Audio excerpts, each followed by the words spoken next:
अस्सलाम वालेकुम dear students, उम्मीद है आप लोग खैरियत से होंगे। आज हम 10th क्लास फिजिक्स के चैप्टर 11 के topic heating and cooling of rooms by convection को पढ़ेंगे। यानी कन्वेक्शन की मदद से रूम्स को हीट या कूल कैसे किया जाता है। अब इसी बात को हमने बेटा एक्सप्लेन करना है और ये टॉपिक बेटा आप शॉर्ट क्वेश्चन के लिए करेंगे। अब सबसे पहली बात बेटा ये आएगी कि रूम को हीट कैसे किया जाता है बाय कन्वेक्शन। नॉर्मली रूम को गर्म किया जाता है विंटर्स में, और रूम को गर्म करने के लिए हम क्या करते हैं, हम बेटा नॉर्मली हीटर्स का इस्तेमाल करते हैं, कोल हीटर्स का या गैस हीटर्स का। इन हीटर्स का इस्तेमाल करके हम कमरे को गर्म करते हैं। अब कन्वेक्शन के थ्रू कमरा गर्म कैसे होगा उस बात को बेटा हम ये छोटी सी डायग्राम से समझेंगे। अब ये डायग्राम अगर आपको समझ आ जाती है तो टॉपिक में जो लाइंस लिखी हुई हैं उनको समझना और उनको याद करना आपके लिए आसान हो जाएगा। तो बेटा कंसीडर करते हैं कि ये जो ब्लैक बॉक्स है ये रूम है, और इस ब्लैक बॉक्स यानी रूम में कॉर्नर पर हमने लगाया हुआ हीटर इस रूम को गर्म करने के लिए। अच्छा, अभी हीटर जो है बेटा ऑफ है, हीटर को हमने ऑन नहीं किया, तो इस रूम में जो भी हवा होगी सारी हवा ठंडी होगी, क्योंकि सर्दियों के दिनों में जो कमरों में हवा होती है वो ठंडी होती है। तो हमने हीटर को अभी ऑफ रखा है, पूरे रूम में जो हवा होगी वो ठंडी होगी। अब जैसे बेटा हीटर को ऑन करते हैं, हीटर को ऑन करने पर हीटर के करीब करीब जो भी हवा होगी बेटा वो गर्म हो जाएगी। अब जाहिर सी बात है, हीटर जब हीट देगा हीटर के आसपास की जो हवा होगी वो गर्म हो जाएगी। अब बेटा आपको ये पता है कि जब हवा गर्म होती है, हवा के गर्म होने पर उस हवा की डेंसिटी कम होगी, वो हवा लाइटर हो जाएगी, हल्की हो जाएगी। जब हवा बेटा हल्की होगी गर्म होने पर तो वो हवा ऊपर की तरफ जाएगी, यानी हॉट एयर ऊपर आ जाएगी। जब हॉट एयर ऊपर चली जाएगी बेटा तो यहां से एयर रिमूव हो जाएगी। एयर के रिमूव होने पर उस कमरे में जो ठंडी हवा होगी उसका कुछ हिस्सा यहां पर आ जाएगा गर्म हवा की जगह पर। अब जब कूल एयर हीटर के करीब आएगी तो हीटर इस कूल एयर को भी गर्म कर देगा, हॉट कर देगा। जब ये एयर गर्म होगी ये अगेन ऊपर चली जाएगी। तो अब होगा क्या बेटा कि Aahista Aahista cool air heater के करीब आती जाएगी, और हीटर जैसे ही उस कूल एयर को गर्म कर देगा तो गर्म हवा डेंसिटी के कम होने पर ऊपर चली जाएगी।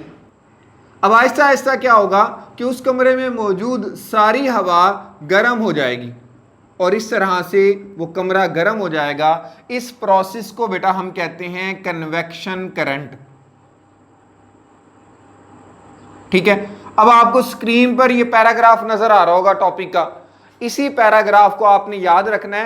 क्वेश्चन इसका ये आएगा, how can we heat the room by convection. Question ये आएगा, how can we heat room by convection. और ये जो आपको पैराग्राफ स्क्रीन पर नजर आ रहा है आपने आंसर में यही राइट करना है। अब नेक्स्ट आता है बेटा cooling of room by convection. अब हमने यही बताना है कि कन्वेक्शन की मदद से हम रूम को कैसे कूल करते हैं, और ये काम बेटा होता है गर्मियों में। गर्मियों में हम रूम को ठंडा करते हैं। तो फिर से वही डायग्राम, ये बॉक्स कंप्लीट रूम है। अब रूम को ठंडा करने के लिए उस रूम में बेटा हम ऊपर की तरफ एयर कंडीशनर या एसी को लगाते हैं। अब समझिएगा बात को बेटा कि गर्मियों में जो रूम में हवा होगी वो गर्म होगी, रूम में जो एयर होगी वो हॉट होगी। अब जैसे बेटा हम एसी को ऑन करेंगे, एसी को ऑन करने पर एसी के करीब करीब जो हवा होगी वो ठंडी हो जाएगी, क्योंकि बेटा एसी क्या करेगा, अपने करीब की हवा को ठंडा कर देगा। तो यहां पर हमें मिलेगी कूल एयर। अब कूल एयर के बारे में बेटा आपको ये पता होना चाहिए, कूल एयर की डेंसिटी ज्यादा होती है, इसमें मॉलिक्यूल ज्यादा क्लोज होते हैं और ये हैवी भी होती है। डेंसिटी के ज्यादा होने पर कूल एयर हैवी होती है। तो ये जब एयर हैवी होगी तो ये ऑटोमेटिकली नीचे आ जाएगी क्योंकि इसका वजन ज्यादा होगा। हॉट एयर आपको पता है हल्की होती है, तो ये जो हॉट एयर कमरे की होगी ये आहिस्ता आहिस्ता एसी की तरफ जाएगी। एसी क्या करेगा, हॉट एयर को कूल करके नीचे भेजता जाएगा। इस तरह से क्या होगा, जो कूल एयर होगी वो पूरे कमरे में फैल जाएगी और कमरा जो होगा वो ठंडा हो जाएगा। तो दोनों कंपैरिजन मैंने यहां बता दिए। हीटर कमरे में मौजूद हवा को गर्म करेगा, इससे पूरा कमरा गर्म हो जाएगा।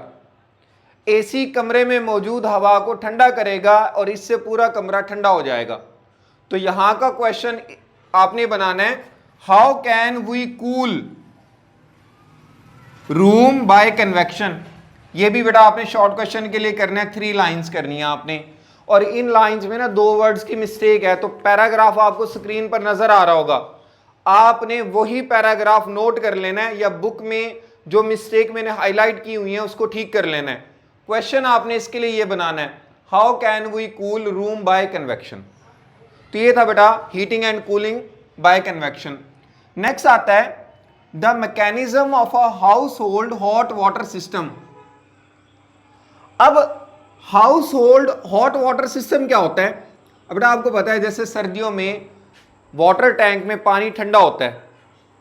अब ठंडे पानी को जब हम इस्तेमाल करते हैं ना तो हमें मुश्किल होती है नहाने के लिए या बर्तन को वॉश करने के लिए या कपड़ों को वॉश करने के लिए मुश्किल होती है। तो हम घरों में लगाते हैं हॉट वाटर सिस्टम, इसको गीजर भी कहते हैं। गीजर का काम ये होता है कि जो वाटर टैंक में ठंडा पानी होता है उसको गर्म करना और फिर उस गर्म पानी को सर्दियों में हम इजीली इस्तेमाल कर सकते हैं नहाने के लिए, बर्तन धोने, खाने पकाने के लिए। तो आपने यहां पर एक्सप्लेन करना है mechanism of a household hot water system, यानी गीजर का, कि गीजर किस तरह से काम करता है, गीजर किस तरह से पानी को गर्म रखता है। तो उसके लिए बेटा अब डायग्राम देख लें कि डायग्राम में हमारे पास ये एक वाटर टैंक है जो हमारे कमरों की या घर की छत पर रखा हुआ है वाटर टैंक। अब सर्दियों में इस वाटर टैंक में कोल्ड वाटर होगा, ठंडा पानी होगा, ठीक है। अब इस टैंक के साथ हमने एक पाइप लगाया हुआ है जिसमें से ठंडा पानी डायरेक्टली टैप तक जाएगा, टूटियों तक जाएगा। किचन में, वॉशरूम में ठंडा पानी डायरेक्टली यहां से जा रहा है, ठीक है। डायरेक्ट कोल्ड वाटर जाएगा हमारे किचन में, वॉशरूम वगैरह में। और उसी वाटर टैंक के साथ बेटा हमने एक दूसरा पाइप लगाया हुआ है।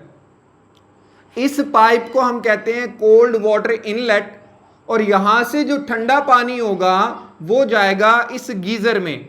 ये जो डायग्राम बनी हुई है ये गीजर की है। तो अब समझिएगा बात को कि वाटर टैंक में पाइप की 2 लाइन है। जो पहली लाइन है, फर्स्ट पाइप लाइन, इस पाइप लाइन में कोल्ड वाटर डायरेक्ट किचन में, वॉशरूम में जाएगा। और जो दूसरी पाइप लाइन है, सेकंड पाइप लाइन, इस पाइप लाइन से वाटर गीजर में जाएगा।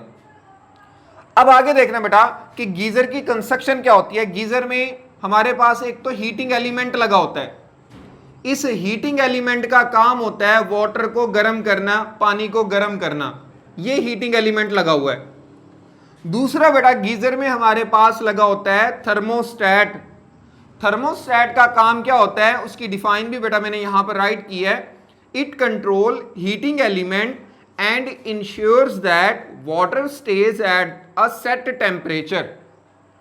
के फॉर एग्जाम्पल हमें 50 सेल्सियस पर पानी चाहिए, पानी का टेम्परेचर हमें 50 सेल्सियस चाहिए। तो हम क्या करते हैं, हम थर्मोस्टेट का इस्तेमाल करके वाटर के टेम्परेचर को 50 पर मेंटेन करते हैं। तो थर्मोस्टेट का काम होता है वाटर के टेम्परेचर को मेंटेन करना और ये हीटिंग एलिमेंट को कंट्रोल करना कि हीटिंग एलिमेंट टेम्परेचर को ज्यादा ना बढ़ा दे, 60-70 ना कर दे या टेम्परेचर को कम ना कर दे। तो टेम्परेचर को सेट करने के लिए और हीटिंग एलिमेंट को कंट्रोल करने के लिए हम थर्मोस्टेट का इस्तेमाल करते हैं। तो ये बात आ गई बेटा गीजर की कंस्ट्रक्शन में। उसके बाद बेटा गीजर के साथ एक दूसरा पाइप लगा होता है, इसे कहते हैं हॉट वाटर आउटलेट। इस पाइप का काम ये होगा कि गीजर में जो गर्म पानी होगा उस गर्म पानी को किचन या वॉशरूम की टैप तक, टूटियों तक लेकर जाना। तो देखें गीजर में जो एक पाइप है वहां से तो ठंडा पानी गीजर में आएगा और दूसरे पाइप से गर्म पानी जो होगा वो किचन में या वॉशरूम में जाएगा। अब इसकी आपने देखनी है वर्किंग। अब वर्किंग में ये होगा जैसे वाटर टैंक से ये ठंडा पानी आ जाएगा गीजर में। गीजर में ठंडा पानी जैसे ही आएगा बेटा, गीजर को हमने सेट किया हुआ है 50 सेल्सियस के टेम्परेचर पर, तो ये पानी गर्म होना शुरू हो जाएगा। पानी बेटा जब गर्म होगा, गर्म होने पर आपको पता है कोई भी लिक्विड या गैस गर्म हो तो वो ऊपर की तरफ जाता है। तो ये पानी जब गर्म होगा, गर्म होने पर ये पानी ऊपर की तरफ जाएगा और ऑटोमेटिकली बेटा ये हॉट वाटर आउटलेट से आगे की तरफ चला जाएगा और गर्म पानी हमें टूटियों में मिल जाएगा, उसको हम फिर इस्तेमाल कर लेंगे सर्दियों में और इसी हॉट वाटर को फिर आगे हम किचन में या वॉशरूम में यूज़ करेंगे। तो ये थी बेटा हमारे पास गीज़र की कंस्ट्रक्शन और उसकी वर्किंग। अब इसके लिए भी बेटा आपने इसका कंप्लीट टॉपिक करना है। ये लॉन्ग क्वेश्चन के लिए भी आ सकता है, शॉर्ट क्वेश्चन के लिए भी आ सकता है। तो ये था बेटा आज का हमारा टॉपिक। नेक्स्ट टॉपिक में बेटा हम हीट ट्रांसफर के थर्ड मेथड रेडिएशन को एक्सप्लेन करेंगे। तब तक के लिए बेटा अल्लाह हाफिज़।